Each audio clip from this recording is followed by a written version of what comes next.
faz aí, non fai así de todo.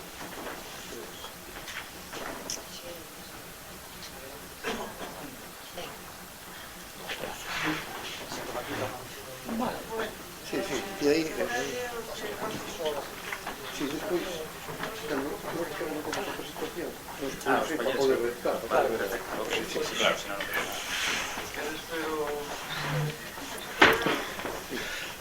Esta que tiña explicando a vida dele, vale, ou se faz ti? Como ves, eu non vou contar moito da vida. Todos contar máis da historia. Vale,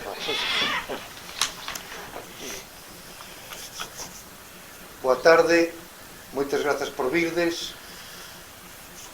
Continuamos hoxe o ciclo de artistas galegos, o autor e a súa obra.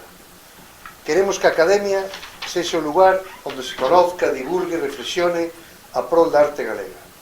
Que os creadores atopen esta casa como a súa. Abrir a Academia á sociedade é un obxectivo no que levamos tempo. Con este ciclo queremos conocer os nosos artistas, que fan, por qué, para qué, que os motiva. Saber da súa obra e, en modo conversa, profundizar na súa obra. Unha mirada plural, diversa, de tendencias e xéneros distintos, levounos a conocer a obra de Xaquín Marín, de Suso Gómez Chao, de Caxigueiro, de Antón Patiño, de Álvaro de la Vega, de Mar Caldas, de Anne Bart, de Luz da Riva, de Dorda, e a última foi Susana Seiván. Hoxe temos con nós a Quico da Silva, historietista, ilustrador, editor e director da primeira escola profesional de banda deseñada de Galiza, o Garaxe Hermético. Comenzou a dibuixar de maneira profesional con tan só 16 anos, traballou como humorista gráfico en La Voz de Galicia e no semanario satírico El Jueves, e actualmente publica viñetas diarias na sección A Silveira del Correo Gallego. Publicou nas principais editoriais galegas e nacionais e foi traducido a idiomas como o inglés, o francés ou o coreano. É o ilustrador de Cando Mariño tivo ganas de mexar na Noite de Reis, A Memoria das Árbores, Moncho e a Mancha e Que contan as ovellas para dormir. Creou a Orville, o lobo lector mascota do Salón do Libro de Pontevedra. Tamén é o pai de Fiz, o neno máis porco do mundo, que comenzou a publicar na revista Golfiño no ano 2002. Gañou moitos premios de banda deseñada, entre os que destaca o Premio Castelao de Banda Deseñada 2014 pola súa obra O Inferno do Dibuixante. No 2007 recibiu o Premio Xoán Manuel Pintos pola promoción da lingua galega. Como editor creou a revista BD de banda, a revista Retranca, ambas as dúas premiadas no Salón do Cómic de Barcelona. Publicou As Serpes Cegas, de Cava e Seguí, que recibiu o Premio Nacional do Cómic no ano 2010. Coordinou a colección de banda deseñada de Factoría K de libros e a sección de banda deseñada da revista Oink, de Xabarín Club. Dirixe a editorial Retranca dende o ano 2007 e dende o 2018 a revista de banda deseñada galega A Viñeta de Rondinger, editada pola Mesa pola Normación Lingüística. Actualmente dirixe e imparte clase de cómic en O Garaxe Hermético, a primeira escola profesional de banda deseñada de Galicia, e prepara, dende o 2012, o seu proxecto de banda deseñada máis longo, a novela gráfica Baixo a sombra das pedras flotantes, que publicará en galego Xerais e en castelán Norma Editorial. Pero para completar o perfil de Quico, que mellor que o noso compañeiro da Academia, Miguel Anxo Prado. Moitas gracias, Xosé, moitas gracias, boas tardes, noites. Bueno, con isto do cambio de horario xa é complicado decidilo. E moitas gracias por estar aquí en este martes da Academia. Isto está funcionando agora. Agora non, agora sí. Agora. Xosé decía que Quico da Silva comezou a traballar profesionalmente aos 16 anos, pois devino coñecer xusto o día anterior de empezar a traballar profesionalmente. porque a lembranza que eu teño é dun adolescente ou post-adolescente entusiasta e enerxético ao 1000%. Foi algo que sempre me asombrou de Kiko, a súa capacidade de ilusionarse, de entusiasmarse por todo tipo de proxectos, uns máis viables que outros, pero supoño que esa é característica sine qua non da xente entusiasta, non? E ao longo deste tempo vinlle poñer en marcha pero centos e centos de cousas. Unhas veces eran proxectos creativos persoais, libros, historias, outras veces eran, pois bueno, o que el califica moitas veces de picas en Flandes, intentar conseguir pois introducir nos medios un determinado discurso, intentar convencer as institucións para que apoyen determinadas iniciativas, consigue cousas como convencer a Xerais de que establezan un premio de banda deseñada na que publican o libro do gañador, consigue convencer os concellos, consigue convencer o das Illas Cíes, eso é o Concello de Vigo. Entón son desas cousas que a priori cando mas conta a primeira vez penso, vais a agarrar un disgusto porque non vais a ir. E nunha porcentaxe moi elevada de ocasións Kiko consigue que saian adiante. E ao longo de todos estes anos, imaginadevos, debías de ter 16, non? 15 ou 16. Pois bueno, eu comecei vendo con desconfianza, porque cando unha persoa tan nova chega con tanto entusiasmo e tantas gañas, o primeiro que tes, polo menos no meu caso, é prevención, non? A ver se me vai tolear da cabeza. Pero outra cousa que Kiko é teimudo, é a hostia de teimudo. Kiko pode dar a vara hasta... Por iso consigue doblarlle o brazo ás institucións e a xente que ao final ten que poñer moitas veces os cartos e os medios para facer cousas porque cando se empeña en algo o consigue levar adiante. En ese sentido, eu creo que Kiko empeñouse tamén en que acabaríamos tendo unha estupenda relación persoal e así foi. Kiko comezou sendo, pois eso, un adolescente entusiasta, despois foi un tipo que apuntaba máis que boas maneiras e que efectivamente estaba desenvolvendo unha obra máis que interesante. Despois foi un colega, un compañeiro, un colega da profesión co que me levaba moi ben e acabamos sendo amigos. Dito o cal, pois claro, a partir de aí o meu suicio se cadra pois non é de todo obxectivo. Pero creo que non perdo obxectividade se digo que a banda deseñada en Galicia non sería a mesma sin Kiko da Silva. Bueno, cada quen empurra e cada quen pon os tixolos onde pode, como pode, e os que ven chega a armar. Pero no caso de Kiko, a verdade é que é un home polifacético, como ben xa contaba Xurxo, e que a banda deseñada galega sin o garaxe hermético hoxe en día xa sería difícil de entender. A banda deseñada galega sin a experiencia que foi Retranca, a única revista de humor que tivemos así autónoma e que ademais era sostible, Kiko demostrou que era sostible, pois non sería posible de entender esa faceta. A banda deseñada galega sen toda a súa intervención como animador de autores novos, de dinamizador do colectivo B de Banda, do que saíron tamén moitísimos dos nomes que hoxe compoñen, pois eso, o gran grupo de autores e de autoras galegos, e despois, bueno, o seu traballo como ilustrador, tanto ilustrador de libro como ilustrador de prensa.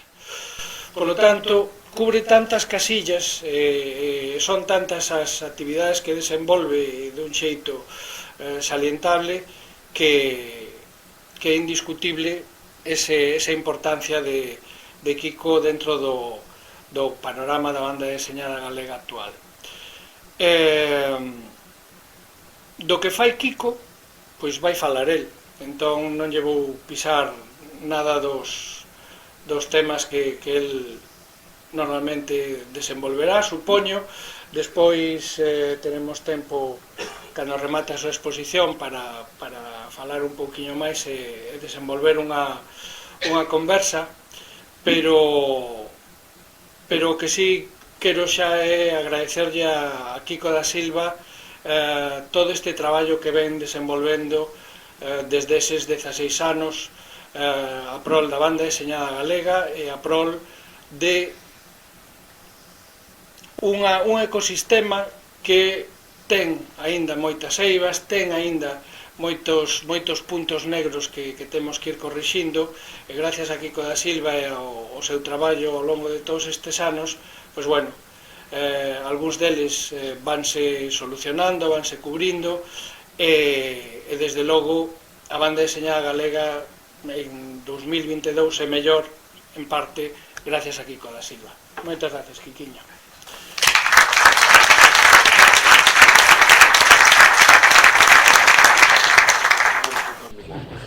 Bueno, xa despois desto, colle me vou. Porque, madre mía, ahora a ver que digo, que presión. Bueno, moitísimas grazas á Academia, a Xos Lobato e a Miguel Anxo por convidarme a estar hoxe aquí. A verdade é que custoume un montón ordenar todo o que vos trouxen, porque estas cousas nunca se ordenan, a verdade é que nunca me plantexara poñer ni sequera cando Xurxo me pediu o currículum, dime conta que tampouco tiña un currículum completo, ordenado e detallado, non? Entón, unha das cousas que me din conta era que estou tan metido en facer cousas que moi poucas veces me para a ver o traballo feito, non? A reflexionar sobre el. E isto, a verdade, que é de agradecer porque me fai ver as cousas dende un prisma diferente e bueno, o que vos trouxen hoxe é un percorrido da gran maioría das cousas ás que me dediquei. Isto realmente ten moito que ver ca época na que eu empecéi nisto. Eu nací no 79, teño 43 anos e cando eu empecéi foi o crack da banda deseñada a nivel nacional. É dicir, cando eu chego a poder entrar ou intentar meter a patiña dentro do mercado nacional, non había absolutamente nada. E entonces, imaginade que se en España non había nada, en Galiza, pois, madre mía. Entón, o que vamos a facer é un viaxe no tempo primeiro. Tenemos que subirnos á máquina do tempo e viaxar ao pasado para saber de onde salen as miñas teimas e de onde sale esa tozudez da que comentaba Miguel Anxo. Sale deste neno, deste cativiño que vedes aquí. Este é unha foto que fixo o meu pai cando eu tiña 3 anos. Meu pai xa vedes que era tamén un pouco raro porque se subía ás árbores para sacarlle fotos aos fillos. E bueno, é curioso porque cando estaba buscando que imaxen extraer de cando era cativo, non iba a traer a de recén nacido porque eu teño a constancia de que eu era unha especie de neno de Chernóbil, vale? Unha especie de neno que casi non nace, porque eu teño un irmão xemelgo. Se me vedes por aí e non saludo, non é que sexa un mal educado, senón que pode ser meu irmão. E bueno, un nacín con moitos problemas de saúde, de feito, pois, hai incluso constancia que tuven ataques cardíacos e nacemento clínicamente morto, despois volvín a revivir. Co cal casi estades falando con un zombi. E, bueno, este cativo non lle gustaban os xoguetes, a pesar de que seu pai era representante de unha fábrica de xoguetes. E se pasou toda a infancia xogando pois, na natureza e cando estaba na casa, cas caixas. O que máis me gustaba a mí era meterme dentro de caixas grandes e imaginar que estaba nunha nave espacial ou nun barco, etc. Digamos que eu era fantasía todo o rato. Meu irmão é todo o contrario que a mí, meu irmão é super racional e super cuadriculado e super matemático, e eu fun o outro lado, non? Eu son de soñar, pensar en viaxar ao espacio e esas cousas que nos gustan tanto os cativos e os non cativos. Máis tarde, gracias a un mestre que se chama Xan Garrido, descubrín a riqueza da nosa terra. Eu, claro, gracias a un mestre de galego, porque eu vivía en Vigo. Entón, o galego que escoitaba era dos meus avós, pero despois nada máis. E gracias a este mestre, pois, descubrín a cultura que nos rodeaba e a riqueza tanto literaria como artística que tiñamos no noso país. E estoulle moi agradecido porque foi o que me inculcou o agarimo pola nosa terra. E tamén foi o primeiro que me ofreceu un traballo, porque con 14-15 anos pagoume un debuxo que aínda está hoxe en día en a mesa de normalización lingüística. De feito, aínda outro día me dixeron: aínda temos camisetas e gorras túas. Era un debuxo que fixen cando estaba no instituto. Bueno, pois todo isto cambia cando eu con 16 anos preséntome a un concurso que era o concurso ourense de banda deseñada. Hoxe en día é Xuventude Crea, pero daquela o convocaba a Casa da Xuventude, dirixida por Benito Losada, e eu preséntome con 16 anos a este concurso que me chegara por vía do instituto, as bases, e tirome o brao facendo unha historieta para presentar. A verdade, sin ningún tipo de pretensión de gañar, era simplemente porque, bueno, había un concurso e a mí o que me facía ilusión que unha parte do premio era publicar. Algo que hoxe en día nos parece, bueno, é fácil publicar hoxe en día, hai fotocopias a cor e tal, pero daquela publicacións a cor era dificilísimo e da calidade que se facían na xunta co Xuventude Crea pois era imposible. E tuve a sorte de gañar.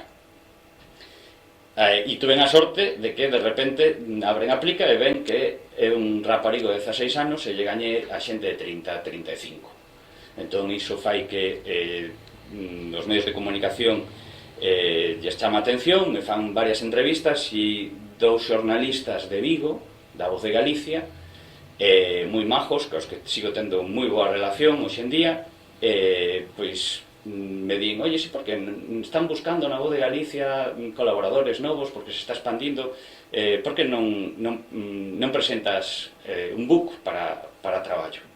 E supoño que ese book chegaría a mans de Ciro López, que está aquí con nós, e que, bueno, pues me deron a oportunidade na Voz de empezar a traballar. Era moi raro, porque eu traballaba despois do instituto. O sea, salía do instituto que estaba en Torrecedeira e me iba a delegación de Vigo a facer a viñeta. Nin idea do que estaba facendo realmente. O sea, sinceramente, son destas cousas osadas que se fan cando un é novo, porque non sabía nada de política, non coñecían absolutamente nada do que acontecía na cidade. Estoulle moi agradecido aos xornalistas que traballaron comigo naquela etapa, porque me acolleron como un máis. E iso que eu era, casi podía ser o seu fillo ou o seu neto, e era máis pequeno que os becarios. De feito, hoxe en día visto de traxe por unha anécdota que me pasou ali dentro, porque eu iba de chándal normaliño e non me deixaban entrar nunca o segurata da porta. E un día Miguel Ángel Rodríguez, que hoxe é director do Diario de Pontevedra, díxome: claro, é que te ven pinta de crío. E dixen: pois isto se vai a acabar. Fun a Zara, collí un traxe, Zara menos, claro. Collí un traxe que supoño que sería de primeira comunión, e E a partir dese momento, como iba de traxe, xa me deixaba entrar o segurata. Xa me vía que non viña a por miña nai ou por meu pai que estaban ali dentro. Despois vi que era comodísimo, que se me compraba sempre o mesmo traxe non tiña que pensar, e agora varío as camisas e os xerseis, non? Para ter un pouco de variedade. Pero é a meu comodín, non? de vestimenta. O máis alucinante foi que aquela persoa que eu coñecera en Vigo nunhas charlas, nunhas xornadas, e que eu admiraba porque lera Trazo de Xiz como algo, como unha revelación de que se podía facer banda deseñada para adultos con citas a Borges, a Tanuki, etc., pues era realmente unha alucinación de que me chamase para colaborar algo tan alucinante naquela época, que era unha revista de banda deseñada en galego. Por desgracia, el Ipse só saliu un número, o segundo quedou aí no impás dos tempos, non sei se censura ou autocensura, non sei que aconteceu realmente dentro da Xunta, sei que non foi cousa dos autores, pero foi, a verdade, que unha alucinación tremenda estar con Agustín Fernández Paz, con Miguel Anxo, con Carlos Portela e Fernando Iglesias, con Fran Buelo Capeáns, con Yolanda Castaño. O sea, estábamos aí, Suso de Toro, joder, madre mía, eu estaba ali con 16 anos, era realmente increíble. Nese momento eu empezo a querer facer vedette, a cor, e a querer contar historias de banda deseñada, tanto de carácter humorístico como de carácter máis serio, pero tiña claro que o meu era banda deseñada, incluso algunhas veces de carácter experimental, como isto que estades vendo, que está feito con cerámica, con cemento. Estos son dioramas. El que acontecía que non había nada, non había donde publicar, porque para unha revista que tiñamos, pecha. E entonces me fun para Pontevedra a estudiar Belas Artes, financiándome co traballo do xornal e cos traballos que facía en Xerais e en Galaxia, todos publicados en blanco e negro, porque naquela época, como máximo, en Xerais te podían deixar unha tinta maiores, pero era bastante precario todo. E bueno, me encontro que chego a Pontevedra e empezo a colaborar tamén na delegación de Pontevedra da Voz de Galicia, e xa eran dúas colaboracións diarias. Eso me permitiu estabilidade laboral e poder estudiar. Así que, bueno, pois, a pesar de que na última etapa na Voz para mí foi moi dura, estou moi agradecido a oportunidade que me brindou a Voz, porque me pagou os estudios, basicamente traballar ali. E, bueno, ali facía viñetas humorísticas, algunhas de temática de actualidade, outras que me deixaban facer os fines de semana para descansar. Xa vedes como somos os autónomos, que descansamos currando máis. E de vez en cuando, como ben decía Miguel Anxo, eu sou moi teimudo, quería poñer nas portadas banda deseñada e lles daba a brasa hasta que me deixaban meter na portada do periódico unha banda deseñada. Para min esta etapa foi moi boa e foi a máis bonita, porque traballaba na delegación, traballaba dentro do xornal, e iso é maravilloso. Logo cambiou a normativa, os colaboradores xa non nos deixaban colaborar ali, e xa, bueno, xa era outra cousa, xa era máis frío, non? Máis distante. Pero a etapa destos casi 11 anos en delegación foron maravillosas, porque aprendí moitísimo da profesión. Intentei facelo ordenado, pero isto non é ordenado, vale? Porque isto era todo ao mesmo tempo.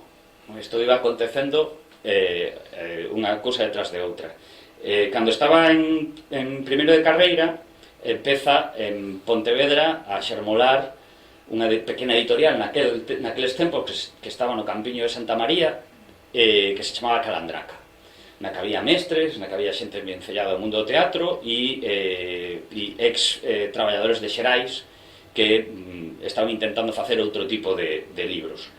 Entón, bueno, eu acudo a onda eles para venderles un proxecto que era Monche a Mancha, E cando chego pola porta teño entrevista, lles gusta o que fago e me din, mira, temos un texto que se chama Moncho e que nos gustaría tamén que lo ilustraras, pero claro, temos un conflicto porque te publicamos Moncha a Mancha e vas a publicar tamén cando Monchiño tivo ganas de mexer na Noite de Reis, pois é complicado, non? Entonces falei con Chema Eras, o escritor, e cambiamos o nome de Moncho por Martiño. Realmente non era moi complexo, o único que tiña que rimar, vale? Hai unha cantarela no conto de Martiño que o tren de Martiño vai polo camiño, tiña que rimar. Pero Moncha a Mancha non podía chamarse de outra maneira, tiña que ser Moncho. E Moncho e a Mancha se convirte no meu primeiro libro 100% como autor. La verdade é que tanto Martiño como Moncho me deron moitas alegrías, pero son os meus bestsellers. En galego leva vendidos 35.000 libros Martiño e 25.000 Moncho. Con lo cual, estas son as cousas que nos dan alegrías aos autores, ¿no? Que de vez en cuando un libro funcione ben e que, pois, 20 e pico anos máis tarde, che siga dando de comer. Estes libros son libros moi experimentais, eran libros nos que eu intentaba facer as cousas que non podía facer no xornal, e aquí facía colas, facía pirograbados, facía un montón de cousas. De feito, estes debuxos están feitos en cartulina negra e pintados hacia a luz, non? Ou, pois, cando fixen a Memoria das Árbores, fixen todo con anacos de madeira que lle mercaba por 4 pesos a un carpintero que tiña ao lado da miña casa. De feito, regaleille despois unha foto enorme desta portada. E aquí hai unha acción, basicamente, de algo que eu me tirei toda a vida, que pensando que era un cineasta checoslovaco que se chamaba Koniek, porque vía moitísimas películas e sempre asinaba Koniek e eu pensaba que era como Walt Disney. Despois de adulto dime conta que era Fi, era a palabra Fi, e pois eso parecía ao final. Realmente eses pequenos curtas checoslovacos eran moi bonitas, estaban feitas con moi poucos cartos pero con moitísimo encanto, e intentei trasladar esa estética, ese mundo casi de realidade máxica aos relatos ilustrados. El Moncho, por exemplo, está feito con cemento cola, e bueno, sempre digo de que eu empecé en literatura infantil e juvenil porque foi o que había. Si querías publicar naquel momento, a única editorial que publicaba libros, pois estaba especializada en literatura infantil e juvenil, e bueno, pois dixen, a min isto tamén me gusta, e vou intentarlo por aquí. Todas estas ilustracións están ahora mismo no almacén do Garaxe Hermético. Durante moito tempo estuveron amontonadas por toda a miña casa. A miña dona debe de estar de mí hasta o gorro, porque aparte daos de conta que cada libro destes ten sobre 16 debuxos, unhas ilustraciones deste tamaño, tridimensionales, dificilísimas de guardar, e xa teño 5 ou 6 libros nesas características. Ahora xa fago en materiais máis pequenos e máis acumulables, porque xa non teño onde metelas. Esta, por exemplo, é enorme. Esta é prácticamente a metade desta mesa. E pesaba máis que a min, agora igual non, pero naquela época sí, naquela época tiña que pedir axuda para movela. E bueno, estos libros me permitiron tamén coñecer o mundo, ir a distintos países, a Guadalajara, a México, a Frankfurt, a Bolonia. Realmente foi o que me profesionalizou, porque me fixo ver outra maneira de entender o que era o mundo do libro e o mundo da ilustración, dentro dos parámetros que a mí me interesaban, que era a creatividade infantil e juvenil. Isto creo que é 2000, son 15 anos, non vou facer a conta agora, máis ou menos cando xa estaba rematando a carreira, nace a miña irmá pequena, que así como o meu irmão teño pouco en común, ca miña irmá teño todo. Eu e a miña irmá somos uña e carne, de feito acabou estudando na miña escola e hoxe en día tamén está empezando a facer os seus piniños dentro do campo da ilustración. Bueno, este libro me levaba tan ben con ela, que era eu a que a cuidaba, e estábamos sempre xogando, bueno, e escribín este conto para ela.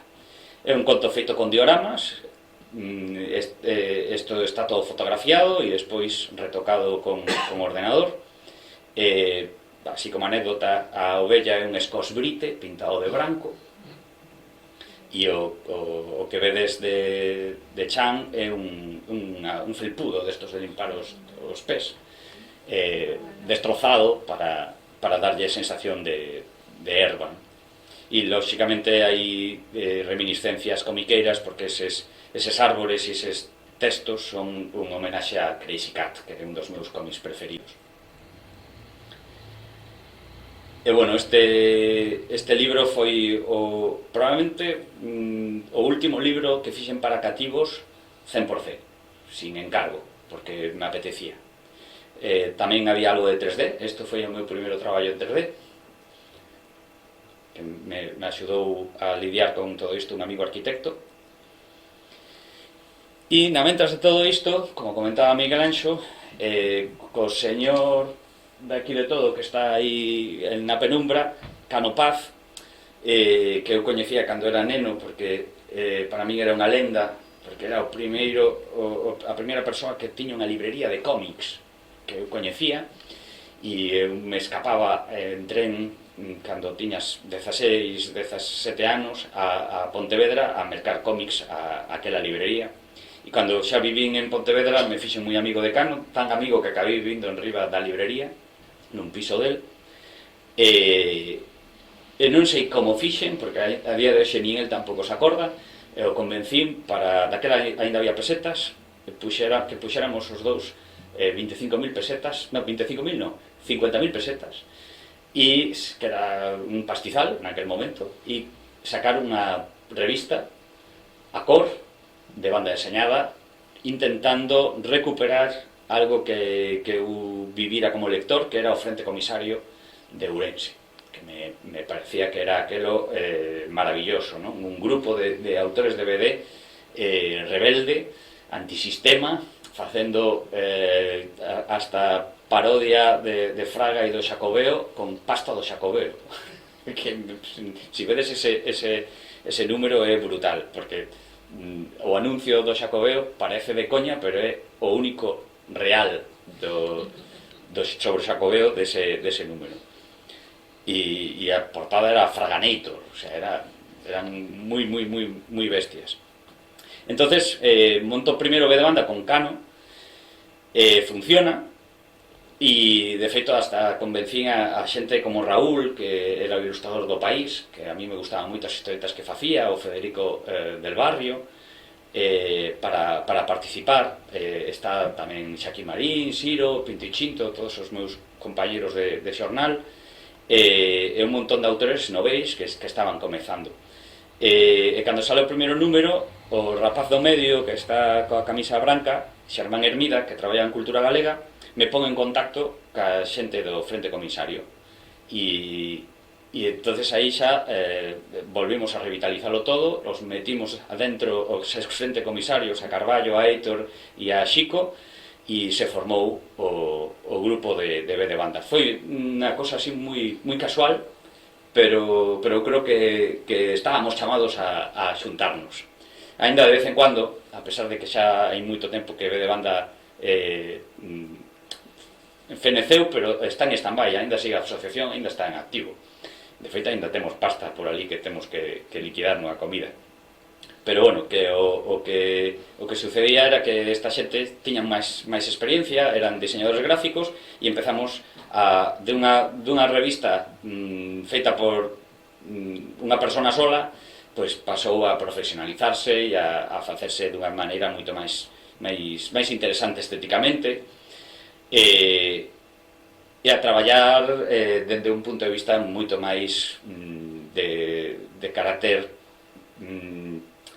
de carácter de equipo, ¿no? Cada un se encargaba de coordinar unha parte e eso era moito máis, facía moito máis divertido o proceso e moitísimo máis interesante o resultado.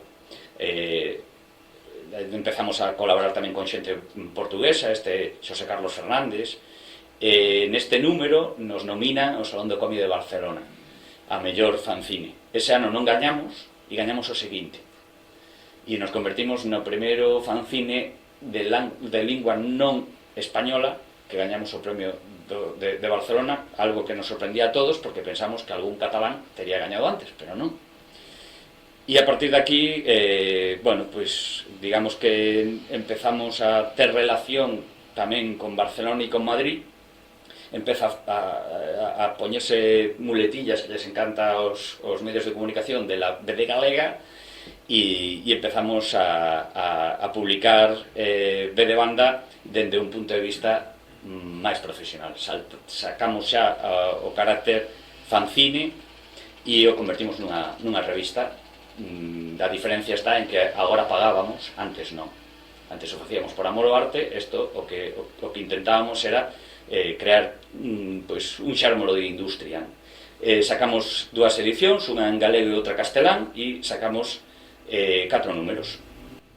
Dentro desta revista había xente que estaba empezando e xente xa veterana, entre eles el señor Bartolomé Seguí e Hernández Cava, que nos confiaron a Serpes Cegas, a cegas nunca mellor dito, porque non nos coñecían de nada, e acabamos publicando o libro, que é o único libro recopilatorio que fixemos como BD Banda, que tuvemos a sorte de chegar e besar o santo, ¿no? Porque ese ano nos dan o premio Salón do Cómic de Barcelona mellor álbum, mellor guión e mellor debuxo, e o ano seguinte gaña o Premio Nacional de Banda Deseñada. A partir de aquí eu creo que morremos de éxito.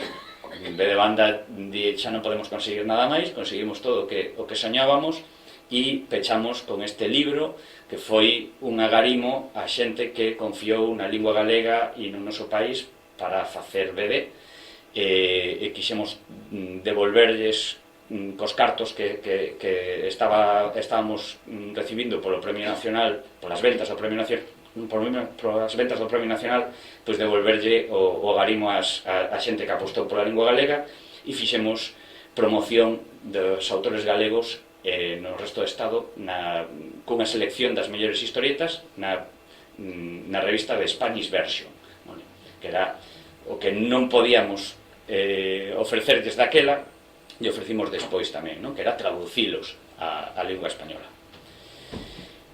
Na mentres ilustrei a biblioteca da miña cidade. A verdade é que isto foi moi bonito. Estuve un ano e medio ilustrando esta biblioteca, que é a Biblioteca Pública de Pontevedra, que está xusto dentro desta facultade. Estuve un ano e medio non porque me pagaran estar un ano e medio, estuve un ano e medio porque me encantaba, e entón dixen, bueno, a vosotros non vos molesto, non? Pois deixádemo facer con calma e facede o ben. E era moi bonito, porque viñan os nenos, etcétera, etcétera, a mirar como pintaban, me traían libros. Foi a verdade que foi unha experiencia moi chula. E na mentras, pois tamén empezaba a facer cartelería. Aquí a verdade é que tuve moitísima sorte, porque o Concello de Pontevedra me deixou facer un montón de cousas rarísimas. Isto, por exemplo, isto é antes de Rei Centolo. Despois a xente de Rei Centolo estudiaron comigo, eran amigos, e me encargaron tamén facer camisolas da primeira etapa de Rei Centolo. Bueno, aquí hai un poquinho de todo, pero realmente o que facían nos cartéis era os experimentos, as primeiras probas de pirograbado e collage os facía aquí. Isto 3D, fotografía e debuxo. E despois empecé a controlar moi ben o tema dos orzamentos. Entonces o Concello de Pontevedra sempre me daba o mismo orzamento, pero me deixaba liberdade. Entonces me deixaban facer cosas moi raras, ¿no? Isto estaba troquelado, realmente o que é branco está cortado. O entroide de Pontevedra é un entroide moi peculiar. Xa sabedes que os pontevedreses somos un pouco raros e queimamos un loro. Entón hai 2 cartéis. Hai un cartel da presentación do loro e outro cartel da morte do loro. Pero sempre se facían, nos concellos sempre fan folletos moi feos, sempre fan estos folletos cunha grapa ou desplegables, e a min aburríame moitísimo. Entonces eu sempre me iba para a Gráfica Sanduriña, a miña imprenta de referencia que está en Pollo, e lle rompía a cabeza para ver se conseguíamos facer cousas económicamente viables, pero divertidas, non? E isto, por exemplo, é o programa de Man, que era, pois, por un lado estaba o programa e por outro lado había un montón de disfraces en cada páxina para disfrazar ao Loro Rabachol. Ou, isto foi na época da crise, bueno, levamos moitas crises, entonces esta é a primeira crise económica forte. Me fixo gracia empecé a pensar en cousas que podían ser moi divertidas, non? E dixen, hostia, se o Concello de Pontevedra regalara carteiras cheas de cartos aos pontevedreses, como molaba, non? Entonces, artellei unha campaña que era os rabacholares, e o programa de Man eran carteiras nas que a xente podía ter carteiras cheas de dólares, na que detrás estaba o programa de Pontevedra, e bueno, era moi chulo ver pues, todas as tendas de Pontevedra cheas de carteiras con pasta, non? Xusto nun momento de que non había un duro. Ou, bueno, pois en Pontevedra se cargaron al Loro Rabachol, que é unha escultura que temos ali diante da peregrina, e entonces eu fixen a investigación de quen fora o asasino do Loro Rabachol, e creei unha banda deseñada que se publicou en todos os medios de comunicación escritos, tanto digitais como de papel, toda semana, porque o entroido de Pontevedra é dunha semana inteira, e se resolvía no último cartaz do enterro. Logo en Pontevedra se meteron tamén xa co tema da noite pirata e ampliamos a parte gráfica dos cartéis. Este tamén, cando un borracho se volveu a cargar a figura recén inaugurada de Rabachol, entonces esa figura estuvo 3 días desaparecida e apareceu na parte de atrás da peregrina metida nunha especie de contenedor. Entonces se me ocurriu facer a coña de que este cartel estaba troquelado, o Loro Rabachol non aparecía, o sea, eso que vedes en branco era un buraco, e repartimos todos os Loro Rabachol, non? Que era a silueta, nas librerías de Pontevedra, e se mercabas un libro nunha librería de Pontevedra che regalaban o anaco de cartaz que che faltaba. Ou esta outra, que para min é a que máis me gusta, porque estaba buscando información para facer o cartaz e atopei en todo colección un plano de Pontevedra moi bello que merquei porque eu vin de repente o Loro Rabachol nese mapa, non sei se o percibides, vou indicar, aquí tedes o ollo, este o pico e aquí está o Loro Rabachol pintado de verde. Me parecía precioso que estuvera o Loro Rabachol no mapa da cidade bella e o puxe. Este era un plano, realmente este era cartaz e programa ao mesmo tempo, era como se fora un mapa do tesouro, tamén troquelado, e no da queima, pois me pareceu precioso queimar Pontevedra, queimar toda Pontevedra, non? Dixen, bueno, pois se nos foi un pouco das mans o tema do entroido. Xa vedes, este era o programa de Man, e era imitando, facíamos troqueis tamén imitando para que parecera un papel bello.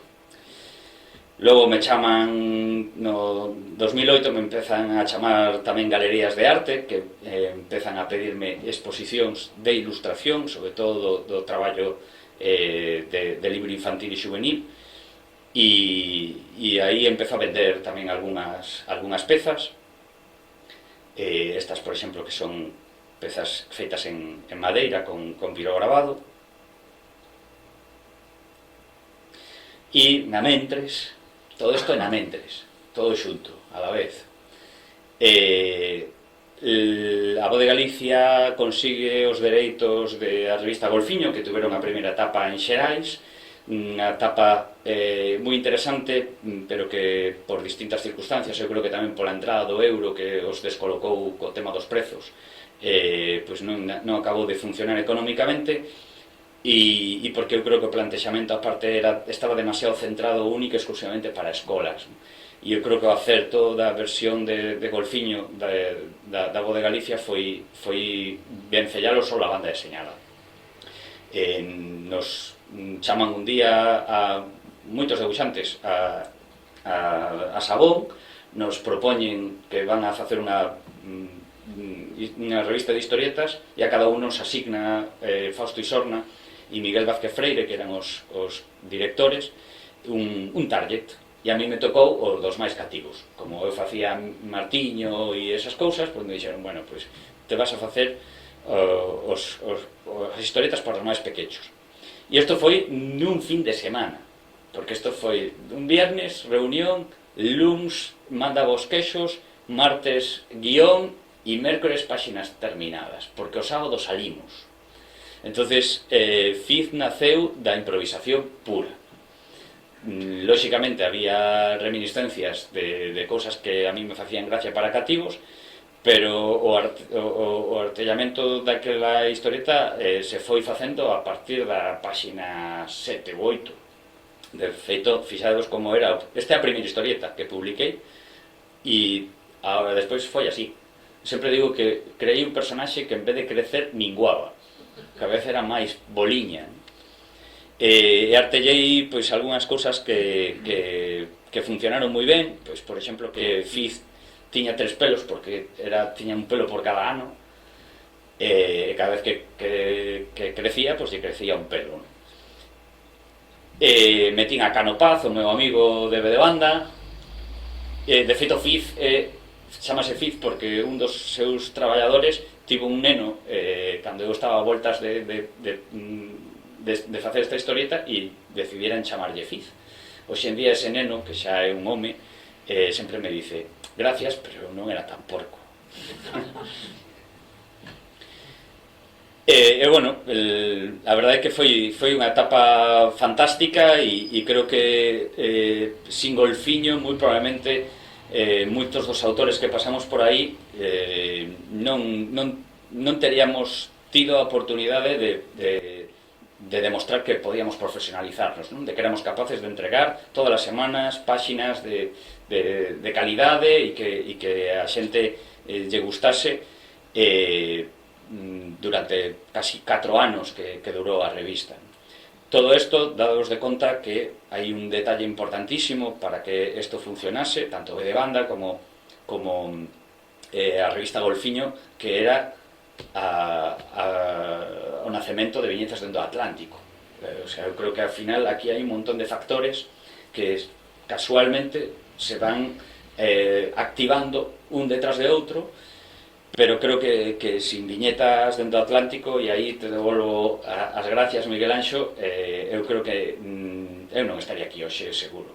O sea, isto o digo de corazón, porque era moi complicado que nos profesionalizáramos naquela época. E era moi difícil conseguir entender como funcionaba un mercado tan complexo como o da banda deseñada a nivel internacional, sin ter a oportunidade de viaxar como ao mellor podemos ter agora, non? Ter aquí do quiosco Alfonso a autores de primeirísimo nivel como orixinais, falando e explicando e podendo despois no Copacabana tomar algo con eles, era impresionante. Logo, como ben decía Xurxo antes, cando pecha Golfiño, a mí me encargan Factoría K de Libros dirixir a colección de banda deseñada e decidimos recuperar algúns dos títulos. E, bueno, este primeiro libro de Fiz leva xa 8 edicións e vou a publicar o ano que ven a 9ª. É dos que sobreviviu, realmente creo que non sei que pasou con este personaxe, pero lle gustou moitos cativos e mo siguen pedindo. A partir de Golfiño salto ao mercado nacional con outro proxecto que casi coincide ao mesmo tempo, por cuestión de meses, cando pecha Golfiño e xa estábamos todos desesperados porque non tiñamos onde publicar, nos chaman a revista El Jueves para montar Mr. K. Mr. K era un intento de facer unha revista El Jueves para cativos, porque eles se deron conta de que estaban perdendo lectores en El Jueves porque non eran capaces de chegar á xuventude. Entón se lles ocurriu a idea de facer unha revista irmá para conseguir que se acostumbrasen a ler banda deseñada nacional. E aí pois, fixen dúas series, era Clases con Guasa, que era un chaval que non quería estudiar, e Turisteo. E estas son algunhas das portadas que me encargaron.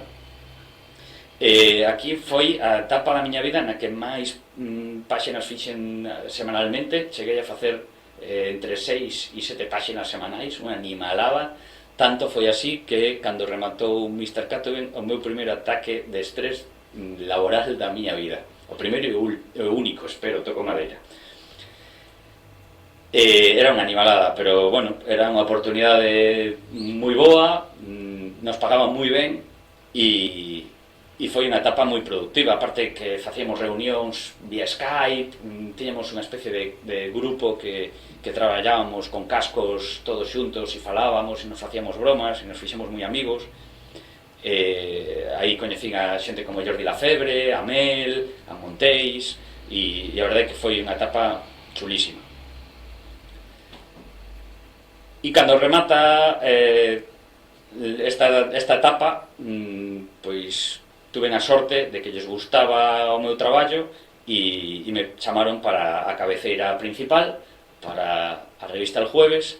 Empecé facendo o que eran chistes de actualidade, que era moi duro facelo porque tiñamos todos os domingos pola noite, tiñamos que mandar 4 ou 5 chistes.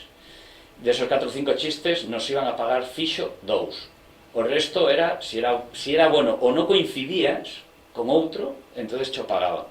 Digo non coincidías porque éramos sobre 50 persoas facendo viñetas sobre os mesmos temas e eu recordo que coincidíamos de vez en cuando 10. Vos poño un exemplo. Cando o rei rompeu unha perna, pois imaginade, sale Juego de Tronos, pois viñetas con el trono, el rei sentado e escayolas ao seu alrededor, debería haber 5 ou 7. Era moi fácil as conexiones, ¿no? Entonces nos pasaba eso moi a menudo. Pero bueno, era unha maneira de facer un humor un pouco máis gamberro do que facía no xornal e a verdade é que era, para min era un soplo de aire fresco, ¿no? Facía burradas. Isto foi cando morreu Michael Jackson. Ou isto foi cando lle deron a hostia a Mariano Rajoy ali ao lado da miña casa.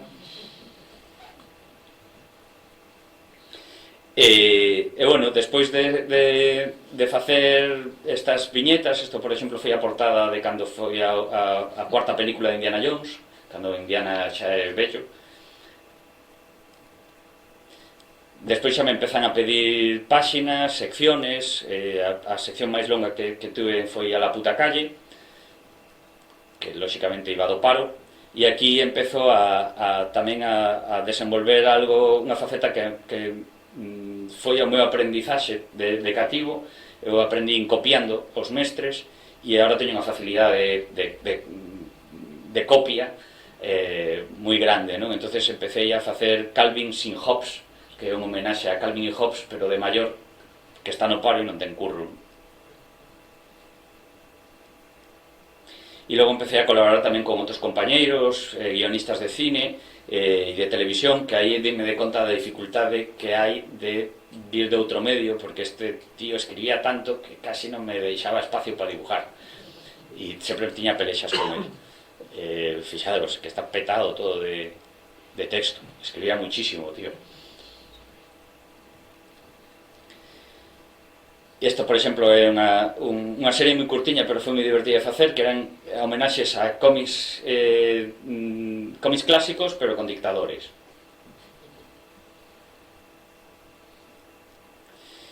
E logo, como, bueno, pues les parecía un debuxante preciosista, me encargaban os pósters e facía, pues, os xogos. Isto era divertido. Estuve en dous meses facendo unha especie de juegos reunidos que editaron nunha caixa e que se podían desplegar. y eran todo con chistes dentro, ¿no? El paterachís y el cayuco de la oca.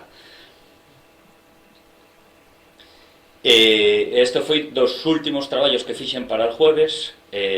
Cando o Jueves cambia de dono e se marcha para a RBA, pois as cousas empezan a ser diferentes. De feito, xa sabedes que houve aí un cisma, non? Se rompeu en dous o que era a revista, se marcharon moitos debuxantes, e este foi o último traballo de despedida que fixen ali, que era un póster xigante no que imitei o estilo de todos os debuxantes que pasaron polo Jueves e os metían a todos xuntos nun póster. E cando estaba traballando ali en el Jueves me di conta de que Galicia non pintábamos moito, no nivel nacional. Lles chamaba, mira, que está pasando aí un dispendio de pasta con la Ciudad de la Cultura, podemos facer algo? E decían, sí, unha viñeta. E dixen, coño, pero unha viñeta non me dá para nada, dame algo máis. E decían, no, pero que eso da Ciudad de Cultura só vos interesa a vosotros, é algo moi local e tal. E, bueno, ao final me di conta de que necesitamos ter un Jueves a galega, e eu son unha persona que sempre me queixo das cousas pouco. Por qué? Porque descubrín que a terceira vez que me estou queixando de algo o fago. Entonces intento queixarme de poucas cousas, pois se non me meten cada lío tremendo. E sempre me estaba queixando de que non había onde publicar a actualidade política de maneira sarcástica en Galicia, e montei Retranca. Retranca nace sin ningún tipo de axuda, é toda 100% financiada por min. Collo un pequeno local, pequeñísimo local, na Rúa Peregrina, ao lado da Librería Paz, cando eu vivía na Librería Paz. Lembrade que hai que coller os sitios cerca de onde vives, porque así non gastas a ir a currar. E monto as oficinas de Retranca, e aí empezo a publicar todos os meses unha publicación en quiosco. Era moi raro porque, como non había unha distribuidora que distribuíra toda Galicia, ao final acabei chegando a un acordo ca distribuidora que distribuía el Jueves, que era Coedis, e entonces facíamos a revista en Barcelona, se imprimía en Barcelona, a distribuidora non la traía a nós, e se repartía por toda Galicia, ¿no? Era un viaxe así un pouco extraño. Pero gracias a que non se distribuía con ningún distribuidor do reino de Galiza, pois non tivemos nunca problemas de censura ata que puntos suspensivos. Vos vou deixar aí. Hasta aquí tiñamos moita mala leche, facíamos chistes de temas de actualidade, pero levando sempre a galeguidade, e ata que chegou este número. Este número foi o único número que o noso impresor de sempre se jubilou, e entonces temos que buscar un impresor novo. E ao buscar un impresor novo me fiei de un comercial que viñera, que decía que viña da Coruña, pero resulta que era un tipo que traballaba na Coruña, pero que estaba imprimindo en Murcia. E resulta que a imprenta era do Opus. E entonces o que sucedeu foi que cando chegou Ratzinger viñeron un montón de altas estancias a ver o que estaban imprimindo para o recibimento en Cataluña de Ratzinger. Pasaron por diante das nosas revistas que estaban ali amontonadas e deberon de decir ao dueño: toda a millonada que te vamos a pagar te la quitamos si no eliminas isto. E entonces non nos entregou as revistas. Tuve que denunciar e se montou un guiriguei tremendo. Eu creo que o tipo non sabía moi ben onde se metía, porque cando non me entregou, eu dixi, vale, non me entregues, que se va a enterar todo Dios. Vas a ter un Bárbara Streisand, pero como una casa. E o tipo moi mal encarado me dixo, sí, tú non sabes con quién estás falando. Dixo, non teño ni idea de quién eres, pero tú tampouco. E se montou un sin Dios tremendo que acabamos salindo no New York Times. Claro, era Ratzinger, era el Papa. Entonces foi moi brutal, salíamos en televisión española, en TV5, e o tipo foi tan pouco inteligente que deixou entrar as cámaras na imprenta e mentía nas súas declaracións decía que non imprimira, non chegara a imprimir as revistas, e despois me mandaba, incluso algúns dos traballadores del, imágenes grabadas das revistas ali colocadas. Entón, bueno, fora unha cousa bastante polémica. Xa vedes que escatoloxía a lo bestia, incluso nos adiantamos a pandemia. Esta revista é de 2009. Vimos o futuro e fixemos a pandemia. Estamos alertando, pero non nos facía ni Dios caso. Como éramos humoristas. Esta foi a última, digamos, tamén polémica que tuvemos. Isto era con aqueles autobuses en Cataluña que estaban os de Hazte Oír, etc. Pois eu collera o eslogan e o pasara a cultura galega, non? Decía, probablemente os deuses non existan, pero a cultura galega sí, porque non falamos das cousas que existen. Era o mismo eslogan, pero falando de cultura galega. E os de Vitralsa se les foi a pinza e nos censuraron a publicidade. 3.000 euros la pegatina. E claro, eu botei as mans a cabeza e dixe, pero isto non se pode facer así, non sodes xueces para decidir o que pode salir nun autobús ou non. Efectivamente se equivocaron, de feito o seu abogado xa non deixou nin que eu fora un xulgado. Directamente me chamou o día seguinte e me dixo, metemos a pata, vente por aquí, vamos a falar. E falar foi chegar a un acordo de non nos denuncias e te poñemos un autobús enteiro, gratis. E este autobús estuvo 3 anos rulando, teña unha exposición de portadas de Retranca dentro e a parte de atrás co debuxo en grande de Retranca. E bueno, me deu tamén alegrías todo isto. Nos deron o premio a mellor revista no Salón do Cómic de Barcelona. Xa vedes que collín a costume de tumbarme, é o único momento que me podo tumbar nas fotos. E bueno, decidín cos cartos daquel premio invertilo en facer outra revista máis para cativos. Fiz a revista do neno máis porco do mundo, que se venderon, sacamos en castelán e en galego, 2.000 en galego e 4.000 en castelán. E se vendera moi ben o primeiro número, pero nunca o cheguei a cobrar porque Coedis, a distribuidora, deu quiebra ese mismo ano. Con lo cual, a día de hoxe, Coedis, si isto queda grabado, me debes 12.000 euros, ¿no? Como dice aquí o voso paisano. Pero non pasaba nada, porque Retranca nunca estivo viva, nunca celebramos os anos, sempre celebramos os cabodanos.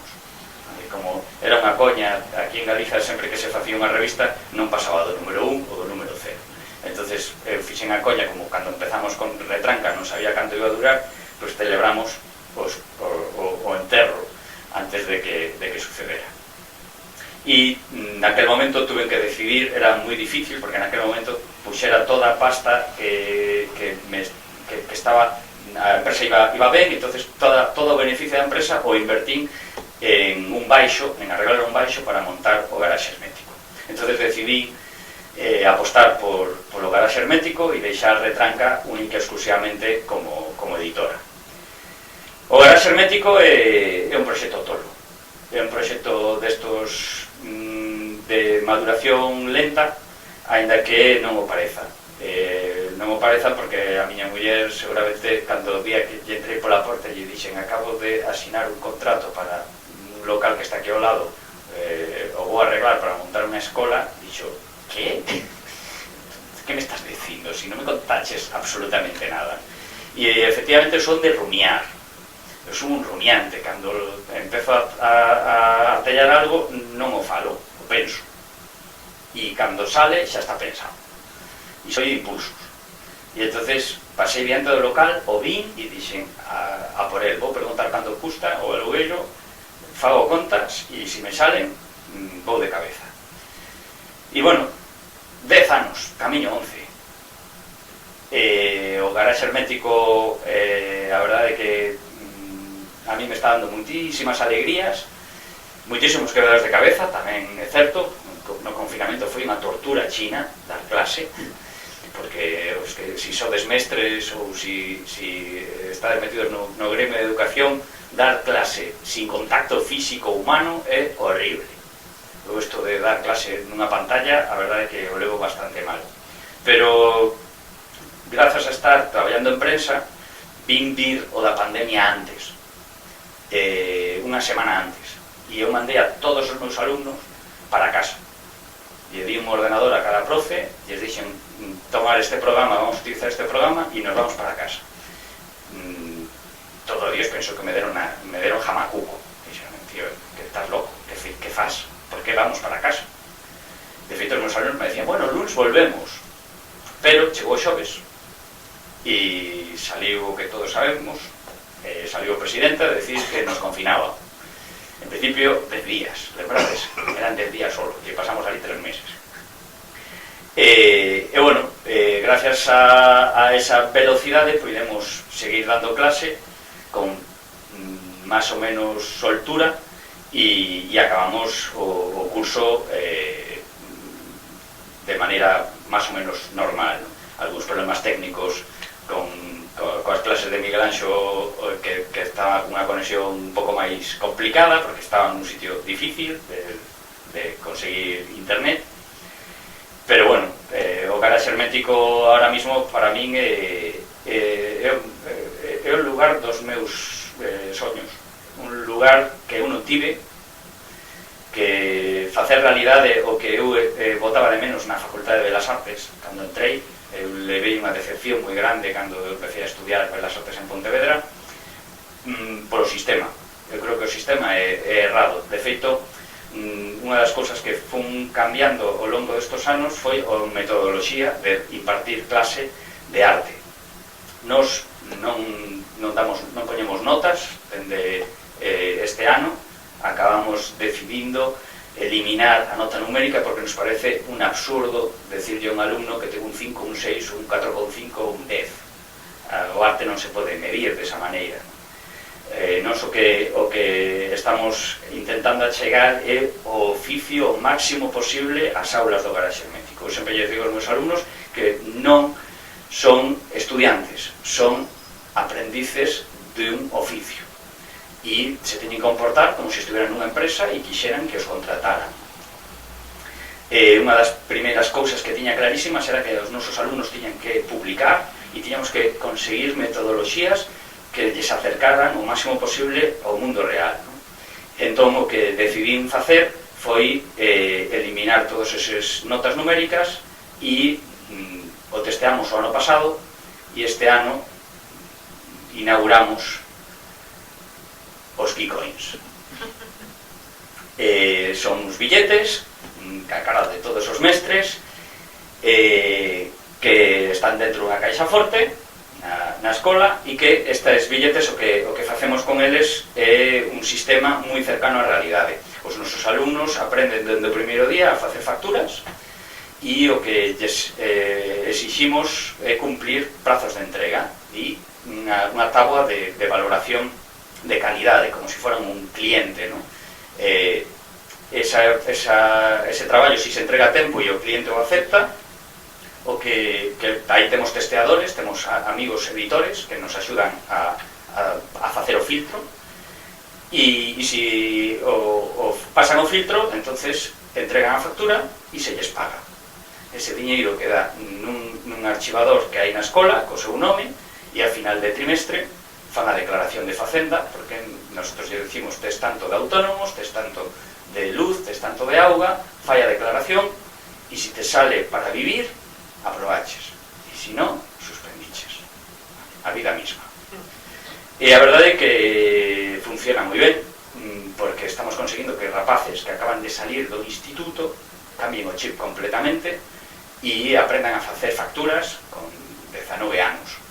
Que entendan de que hai que entregar a tempo e de que hai que entregar calidade, porque senón non te pagan, vale? Porque aparte temos un baremo de se entregas algo que non cumple, te deixamos unha semana máis para que o mellores, pero cobras menos. E se non entregas, non cobras absolutamente nada, como a realidade misma. Bueno, temos a tradición tamén, somos de Pontevedra, pero temos moito vencellamento coa Coruña, porque todos os anos as 10 promocións do Garaxe Hermético se entregaron no Viñetas do Atlántico. Entregamos os títulos e as plumas do Garaxe Hermético. Os títulos son unhas baldosas de cerámica impresa, deseñadas por Fernando Iglesias, porque sempre nos pareceu que era moi cutre isto de dar un cartón, unha cartulina, non? Entón dixemos unha cerámica, polo menos que sepa para decorar o baño, que é onde se ven os tebeos. E entregamos tamén as plumas douradas e de prata do Garaxe Hermético, que son os premios que temos para fomentar que os alumnos traballen máis e mellor na escola. De feito, agora facíamos a coña dos billetes e me preguntaban se íbamos a facer un Willy Wonka, íbamos a facer un billete dourado. Dixenlles que o mellor facíamos un billete valor cero. O que suspenda e non gane nada, le damos valor cero, e al outro el dorado, ¿no? Un pouco como estos premios que hai naranja limón na prensa. E, bueno, unha das cousas que levo fomentando estes 10 anos é provocar que haxa publicacións. Algúnas as publico eu directamente, ca miña editorial, e outras convenzo, como decía Miguel Anxo, a institucións públicas para que conte cos nosos alumnos. Sempre son traballos dende un punto de vista profesional, cos alumnos xa salidos da escola, dados de alta autónomos, e eu me encargo de conseguir traballos remunerados para que empecen a dar os seus primeiros pasiños no mundo laboral. Xa fixemos 7 libros para distintas institucións, e actualmente estamos rematando esta, que estamos prepublicando en redes sociais antes de que salga en formato libro. Todos os venres estamos facendo un capítulo de As 9 Cruces que conta pois, o fusilamento das 9 profesores e pescadores en Baiona, en Baredo. E bueno, temos tamén unha sorpresa que non se pode decir, pero bueno, como isto vai quedar grabado e o que sabemos que non pode saberlo, sei que non o vai a escuitar todas hasta aquí, porque estará xa canso de escuitarme. Estamos preparando un homenaxe a Xaquín Marín, un homenaxe que naceu no confinamento e que eu creía que había que facerlle en vida, e que era no momento perfecto cando se cumplira o aniversario do Gaspariño, que eu creo que é a nosa Mafalda. E bueno, está xa rematado, está ahora entrando en imprenta, saldrá para xaneiro, febreiro. É un libro no que os alumnos de todas as promocións do Garaxe Hermético fixeron unha revisión de Gaspariño.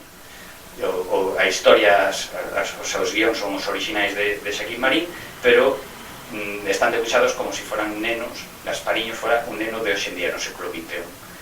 E a verdade é que dá arrepíos, porque están todas da actualidade. E, por un lado, é moi bonito como homenaxe, pero ao mesmo tempo, como cidadán, a verdade é que é bastante triste, porque quere decir que cambiaron moi poucas cousas desde esos anos 70, cando Xaquín Marín publicaba aquelas tiras.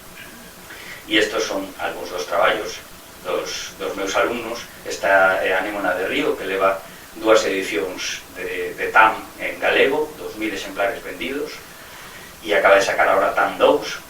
A verdade é que estou moi orgulloso dela, porque era unha rapaza hiper tímida, casi non éramos capaces de sacarlle as verbas, e acabou indo al zig-zag a falar en televisión, que eu decía, Dios mío, aí está, mira, temos a nosa mudita, está falando, e en televisión, non? A verdade é que son destas cosas bonitas de dar clase, non? Ou o libro que fixo Pablo Prado, que gañou o libro a mellor obra de banda deseñada do ano, nos premios de edición, con unha adaptación da novela de Berta Dávila, o derradeiro libro de Emma Olse, que fixo tamén que a editorial Galaxia empezase a interesarse polo traballo dos nosos alumnos, e agora mesmo están preparando xa 2 ou 3 libros máis con varios alumnos. De feito, en breve veremos unha obra fantástica de unha alumna que lle demos o premio de fin de curso, a que eu lle din clase con 5 anos, e que vivo a miña clase, o sea, vivo ao garaxe hermético porque recordaba esa clase que lle dera eu cando era pequeniña, e a verdade que foi moi emocionante porque me trouxe a foto, non me acordaba dela, lóxicamente era unha neniña, e acabou gañando o premio de fin de curso e está facendo Memorias dun neno labrego en banda deseñada. Isto é secreto, tampouco se pode decir. E bueno, espera que creo que fixen algo mal aquí.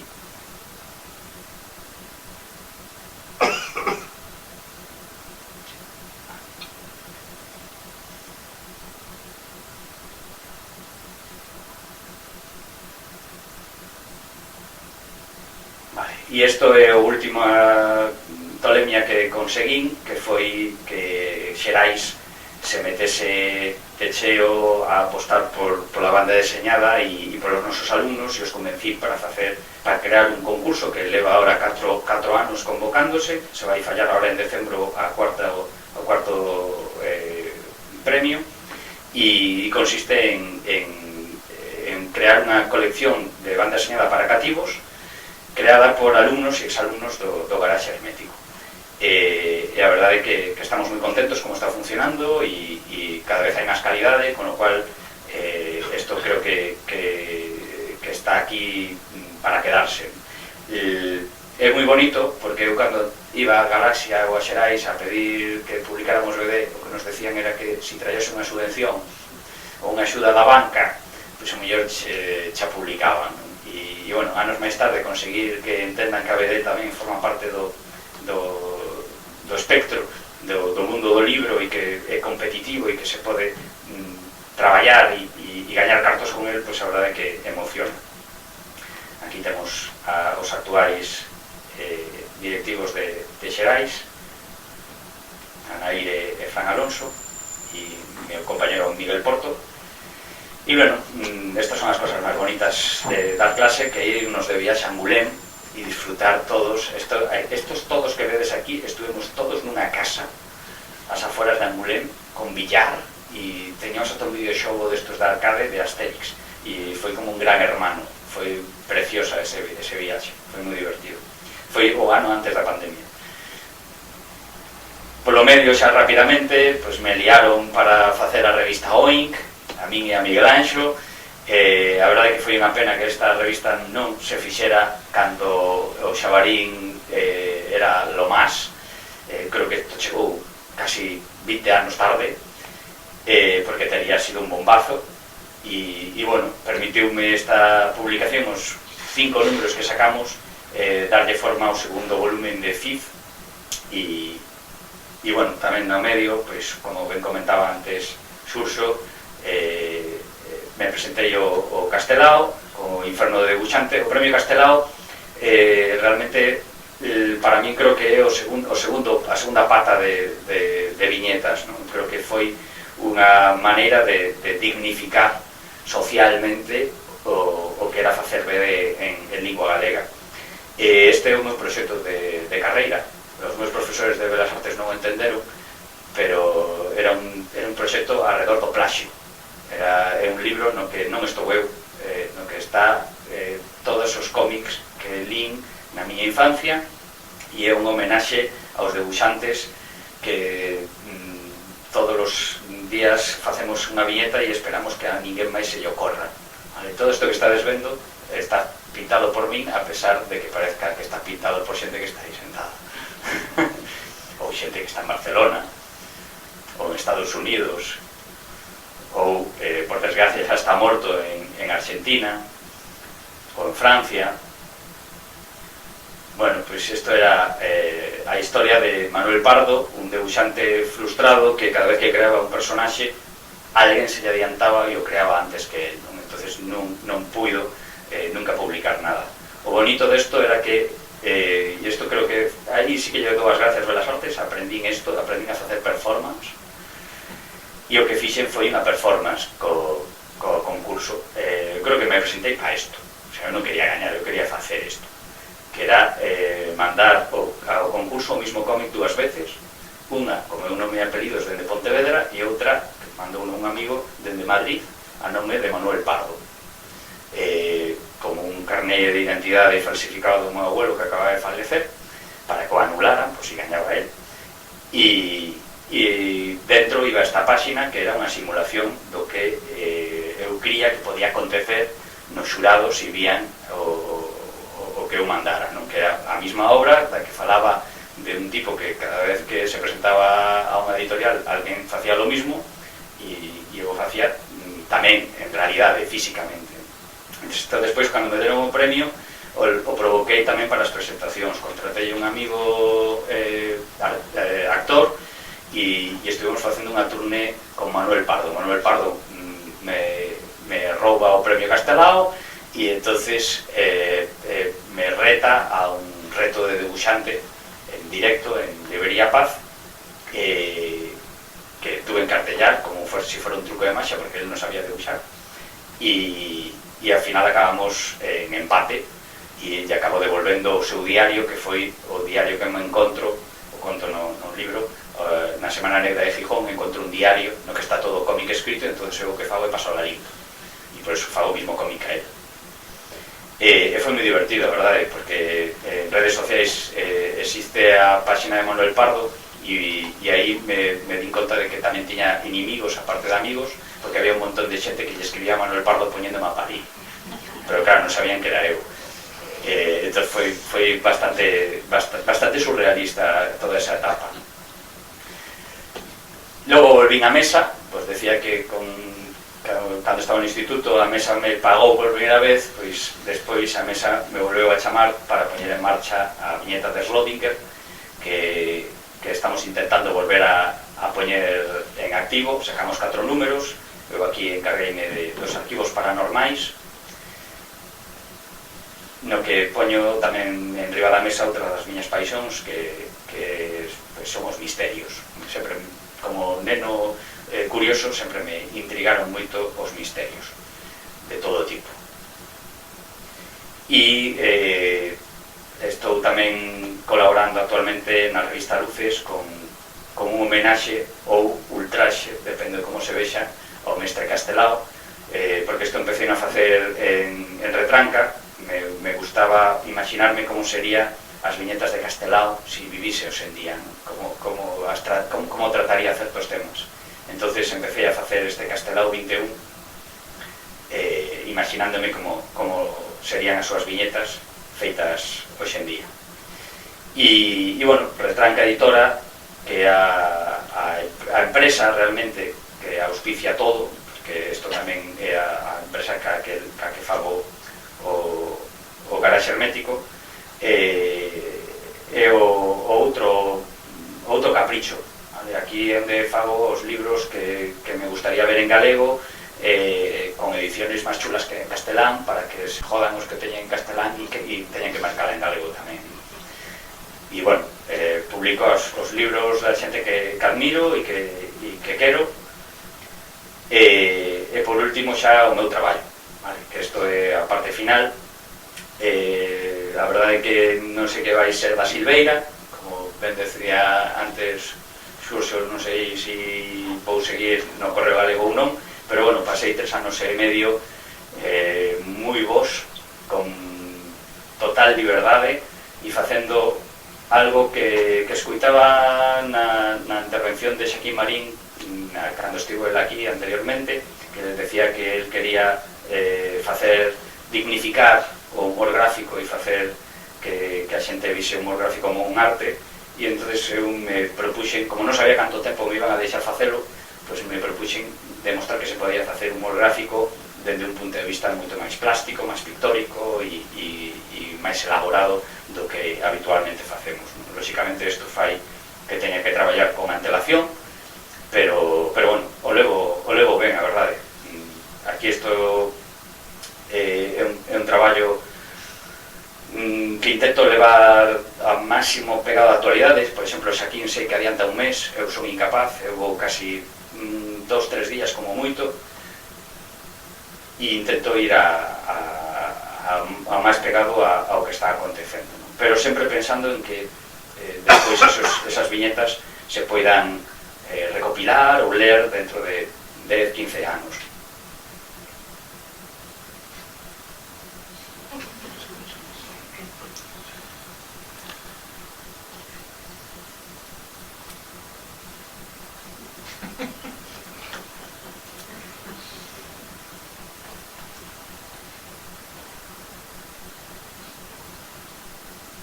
Algunhas, a verdade é que non dan risa.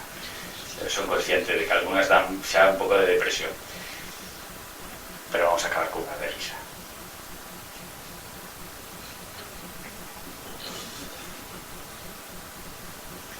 E aquí chega a parte final, que é a teima da miña infancia. Estas cousas son moi curiosas, porque un se tira toda a vida buscando a gran idea, e despois dos anos te das conta que a gran idea estaba contigo, pero non a vías, non?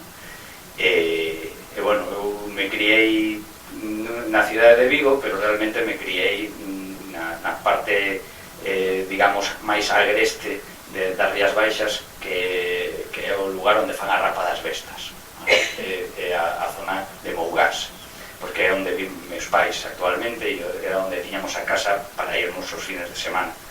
Estou obsesionado dende cativo cos penedos xigantes.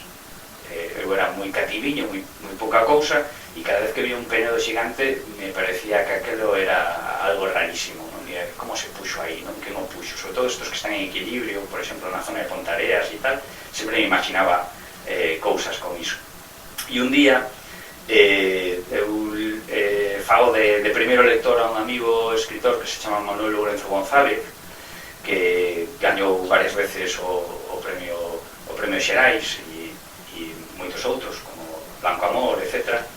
E un día me mandou un borrador dunha noveliña, era así pequeniño, e cando alín había unha parte que me pareceu preciosa, non? Que era un vello que estaba falecendo, e un rapaz, e explicaba un rapaz como era a morte, como era morrer. E esa explicación non era a típica explicación que podíamos esperar de unha luz ao final do túnel, con moita pomposidade, sino que era algo tremendamente poético. O que lle estaba contando era que el vía un prado de erva alta onde os penedos flotaban suave e lentamente por riba. E aquela imaxe me pareceu potentísima. E a primeira idea, o primeiro pronto que me xurdiu foi decirle a Manuel que lle quería adaptar a novela cando acabara en banda deseñada. O problema é que Manuel é novelista de antes. Ali a súa novela non acabou tendo 100 páxinas, senón casi 700. É un tocho así de gordo. E claro, dixen, non me chega a vida que me queda para adaptar isto ni de coña. Entón quedou a idea aí nun caixón. Que aconteceu? Que meses máis tarde casei, e a miña muller nos fomos a noso primeiro fogar, a nosa casa, e a miña mãe viu a oportunidade de volverme todas as miñas cousas. Dixo, ahora non te libras, ahora todo pa ti. E entre esas cousas viña un arquivador que eu fixera cando tiña 7 ou 8 anos, porque eu lera un libro de Parramón de como hacer historietas, que basicamente era créate un Google antes de Google, non? Que era un historietista profesional, ten que ter unha base de datos, de fotografías, de imaxes, de cousas para poder despois debuxalas, non? E entre todas esas cousas había un montón de recortes e de fotos de penedos. Empecé a ordenar todo iso e saliu Baixa a sombra das pedras flotantes. Este libro eu levo casi 11 anos traballando nel, e é un capricho moi gordo que puiden facer porque me deron a beca da Fundación Arte e Dereito, e porque Norma e Xerais confiaron no proxecto e me deron un adianto para facer. E bueno, é unha obra para adultos feita en gouache e acuarela, e estou grabando un documental tamén de como fixen, porque me propuxen, foi cumplir un soño. Eu lera un libro que acaba de ser publicado hai pouquiño de Hugo Pratt, no que explicaba como facía os seus cómics, e claro, Hugo Pratt viaxaba e debuxaba in situ, e eu decía, eu quero facer eso. Claro, non tiña pasta para facer eso ni de coña, E entón, cando vin a oportunidade e me concederon a beca, dixen, esta é a mía, vou no facer. E agora ou nunca. E entón estou visitando todos estes sitios e debuxando os lugares que salen no libro. Lugares maravillosos como este, que o último que visitei antes da pandemia é este debuxo que vedes aquí. Isto é Sternstein, no bosque teutónico de Alemania, e que é o único sitio que non tiña planificado ir porque era imposible ir. Porque non sei alemán, porque hai que coller 6 trenes para chegar ata él, e era complicadísimo, e non hai hoteles cerca. Pero, cando me expuxeron como autor invitado aquí en Viñetas, viu o director do Festival de Cómic de Múnich, viu este debuxo, se deu a casualidade de que este señor sabía español porque estuvo arrimado a unha mexicana e me dixo ao ano seguinte, quero levar a tua exposición ao festival, canto me cobras? E dixen, nada, lévame aquí. Creo que se arrepentiu, porque o curro que lle levou montarme a viaxe foi brutal. E bueno, para terminar, vos trouxen o book trailer do libro e as páxinas. Este libro vai ter música, por certo, de Ruller Subirana, que é o que compuxo a banda sonora.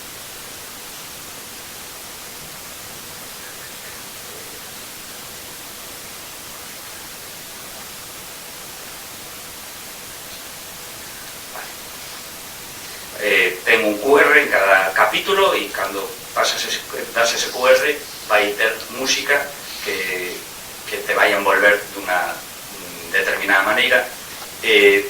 Podemos intentar, si queredes, terminar así, con la música e cos debuxos. Isto é primicia, non escutou ninguén, bueno, Miguel Anxo.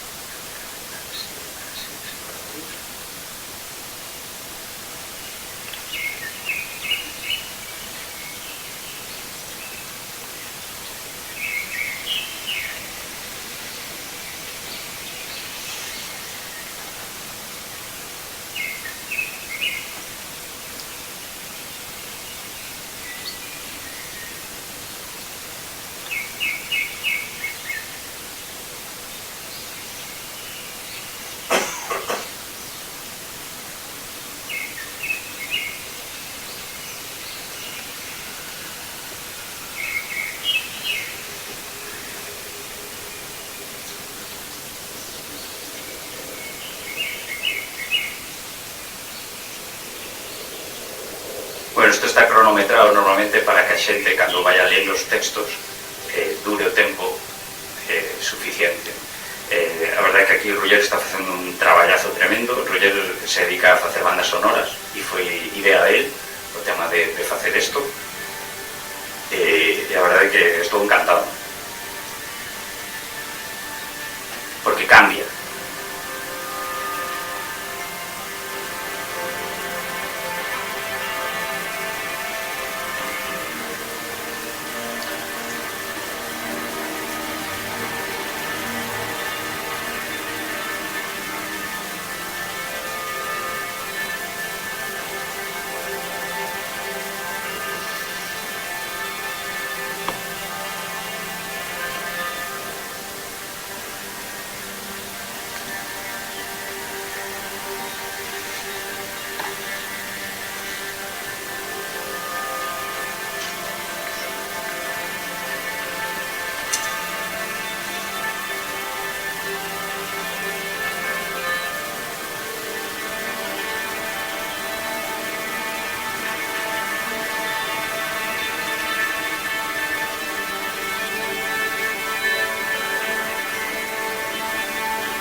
chegaría.